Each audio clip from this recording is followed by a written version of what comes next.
வணக்கம், GG kitchen. இன்னைக்கு நாம சமைக்க போறது முட்டை சாண்ட்விச் எப்படி செய்யறதுன்னு பார்க்க போறோம்.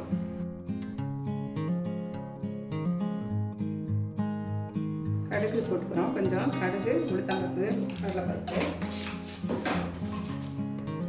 சீரகம், கருவேப்பிலை, பச்சை மிளகாய் பொடியாக நறுக்கியது, பூண்டு, இஞ்சி பொடியாக நறுக்கினது, வெங்காயம் போட்டுக்கலாம். இப்போ பொடியாக நறுக்கிய தக்காளி ஒன்று, அரை டீஸ்பூன் மிளகாத்தூள். ஏற்கனவே பச்சை மிளகாய் போட்டிருக்கேன்னா இஞ்சி போட்டிருக்கிறோம், அதனால் மிளகுத்தூள் 1/4 டீஸ்பூனும் அரை டீஸ்பூன் மிளகாய் தூளும் போடுறோம். உப்பு தேவைக்கேற்ப போட்டுக்கோங்க.